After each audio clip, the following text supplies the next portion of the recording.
You might have missed this, ladies and gentlemen. In Detroit, Michigan, they had the People's Conference for Palestine 2025. Were you invited? I wasn't invited. I don't think I'd escaped there with my life, quite frankly. Rashida Tlaib, as you know, was one of the leading speakers there, and is also one of the leading Jew-hater, anti-Semites, and terror-associated, in my view, individuals in the United States Congress. How she remains there, I'll never know, but there she is. And she proved herself to be everything I just said, yet again. And I want to play a few minutes because I want to talk about this. Here she is, Rashida Tlaib, at this People's Conference for Palestine 2025. Go. They thought they could kill us, rape us, imprison us, violently uproot us from our olive tree farms, starve our children to death, and we would disappear. Well, guess what? Now we're in Congress, and we're every corner of the United States. Y'all, they just don't get it. They just don't get it. They will never truly comprehend, even after 7 decades, that we aren't going anywhere. We are just getting started. I want to say to all of them, every genocide enabler, look at this room's. We ain't going anywhere. You know what, ladies and gentlemen? She is a vile cancer on the body politic. She talks about 70 years ago. It's close to 80 years ago, the founding of the State of Israel. But that's the indigenous lands of the Jewish people.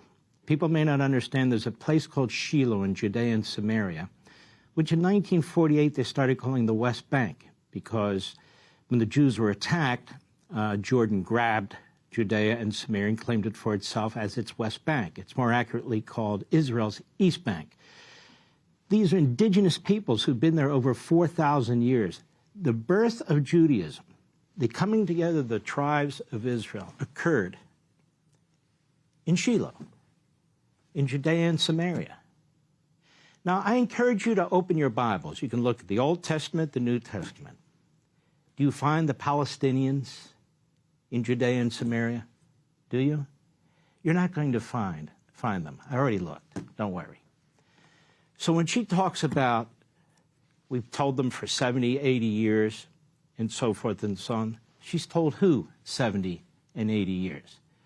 The fact of the matter is the main founder of the modern-day Palestinian movement was Yasser Arafat. He was an Egyptian. He was born in Egypt. The fact of the matter is the vast majority of Palestinians today live in a country called Jordan, which is 70% Palestinian. The king there, whose father was put on the throne, it's what I call a pretend monarchy. The king there, he's not Palestinian, but his wife is. But the king's father, the king before him who handed him the country, he was beset by Arafat and the Palestinians. They tried to overthrow him. There was a civil war. So he killed them and he imprisoned them. That's what he did.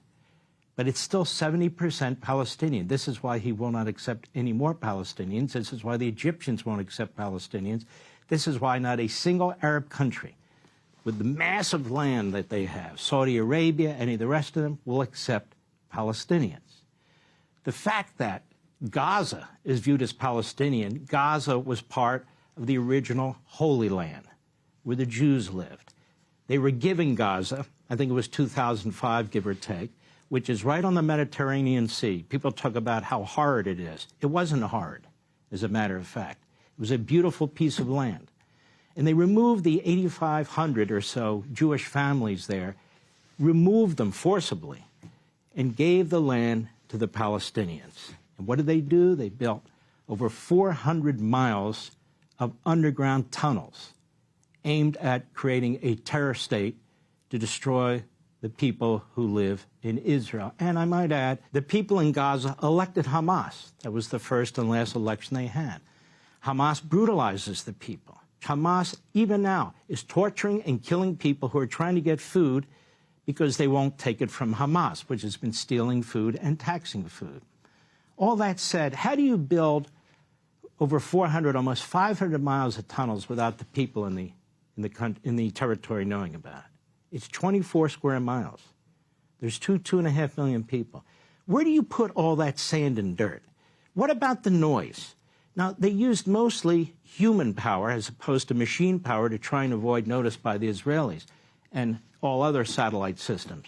So how do you do that without the support of the people? There's so many things here that have never been discussed and exposed. It's very frustrating to somebody like me when you have a demagogue like this woman saying the things that she says.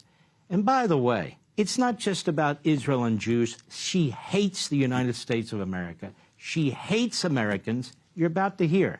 Go. We are just growing and growing and growing. We are bringing siblings from other movements with us. Every corner of the city that raised me has shown me how to fight for civil rights and justice and against oppression. It'll show you, because I want you to be truly present in this city that gave me strength. It's not just Debunking Palestine, it's that as an American, this city taught me that the political structures that I have to work in, that we all are surrounded by, was built on slavery and genocide and rape and oppression. All right, that's enough. She goes on and on and on. And the fact is, you see, she's attacking the United States of America. Did you know we were built on racism and oppression and genocide and all the rest? This is the fusion of Marxism and Islamism. There's exhibit number 1. There's thousands, tens of thousands now. You've seen them in the streets. You've seen them at colleges and universities. Mandami is another example. This fusion of Marxism and Islamism. They want to overthrow the West. I explain it in my new book at some length, On Power. And this is it. This is who they are. And it is a growing movement. Open borders has resulted in the importation of people from the Middle East who have no intention of assimilating into our society. Not all, of course, but too many. And their intention, once they go through our schooling system, and especially colleges and universities, becomes a revolution. And all during this event, they talk about revolution. They talk about all the struggling groups that need to come together under one tent, one umbrella, and join forces together. You can see a lot of young people are brainwashed by this because there's no pushback anymore. There's no pushback. You know, people would come into this country, they're assimilated into our culture, they're assimilated into our belief system. They don't come here for the purpose of using our liberty and our free speech to destroy our liberty and free speech and to overthrow the country. And yet this is the movement. They seek to overthrow the West. They pretty much have done much of Europe, France, Britain, and so many of the other countries, and they seek to overthrow our country too. And they're very well funded by, you know, dark money from multi-billionaires who are on the Marxist side, the leftist side, money from the Soros foundations, and money from enemy states. Money from Hamas, money from Qatar, money from Iran, money from communist China. It's all flowing into our country. And then the whole educational system is set up to give faculty the ability to hire faculty and give them tenure. And then they run around talking about free speech. And of course, they have their radical left-wing judges that help them, making it so difficult for the president to deal with these universities, to deport people who are really the enemy within. But I wanted to talk about this issue of genocide. This is a report that was put out on Wednesday, this past week. Debunking the Genocide Allegations, a re-examination of the Israel-Hamas war from October 7, 2023 to June 1, 2025. Mideast Security and Policy Studies. Not one major news platform in America read this. Not one host or reporter but me, and I'm a host, not a reporter, read this. Why is that? Why is that? Why didn't they read this? Is it too hard, too complicated? The analysis in here is overwhelming. It's done by a number of professors who decided to look at all available data, determine where it's all coming from, to make a report, a definitive report about famine, about genocide, about casualties in Gaza. You would think they'd be interested, but they have no interest whatsoever. Not at the BBC, no. Not at the New York Times, Not at the Washington Post, NBC, CBS, ABC, CNN, even conservative media. Not one. Now, if we're going to support the destruction of the state of Israel, if we're going to support the spreading of anti-Semitism, if we're going to support the empowering of Marxists and Islamists, which is what's happening, don't you think at a minimum we ought to take a look at the facts? Now, I've come to you with other reports before, but these people aren't just about overthrowing Israel and destroying the Jewish people. They're about destroying the United States of America and Americanism.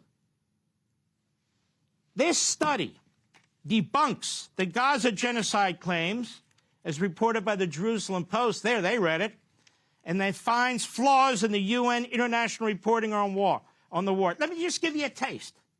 Because if I don't do it, nobody else is going to do it. Narratives about Israel committing genocide, war crimes, and a deliberate mass starvation in the ongoing war in Gaza have been challenged, and in some cases debunked, in a comprehensive study published Wednesday, this past week, titled Debunking the Genocide Allegations, a Re-Examination of the Israel-Hamas War 2023 to 2025. I know this doesn't have anything to do with Kelsey or Taylor Swift. I'm sorry. Somebody else can do that. This is where we are tonight. This is deadly serious to us, we, the American people. The study published by the Begin Sadat Center for Strategic Studies in the Hebrew University of Jerusalem engaged in a critical analysis to challenge the narrative of Israeli genocide during the conflict by analyzing humanitarian reporting and casualty data.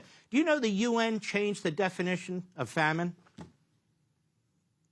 in order to attack the state of Israel? Do you know that? This is a 311-page report.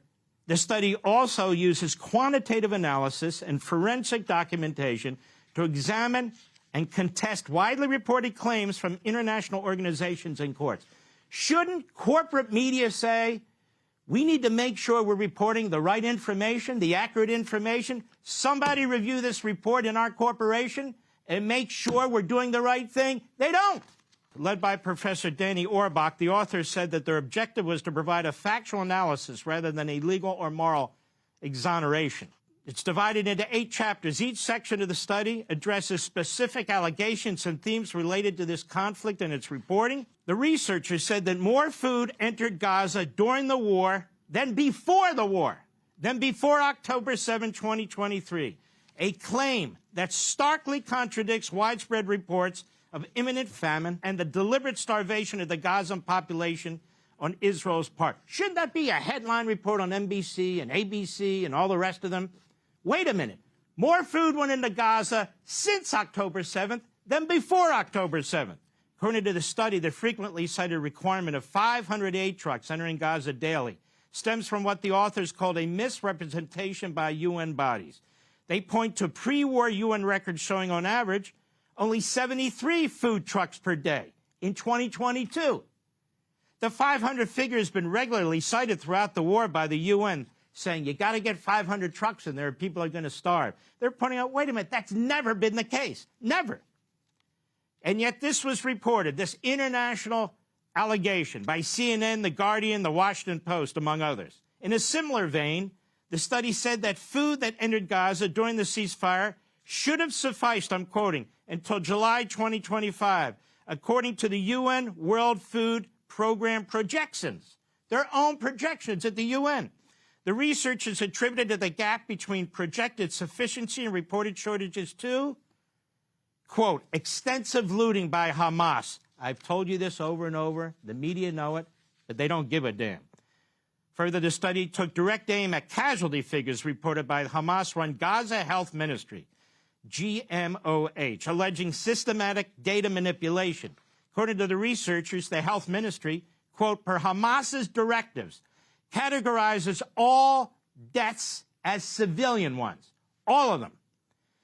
That, the analysts found, quote, significantly skewed the international reporting, for there are indications that the ministry's lists included age-related natural deaths, particularly of women, while failing to indicate combat-aged men. The selective reporting, they argued, artificially inflates civilian casualty figures and obscures the actual combat-to-civilian death ratio.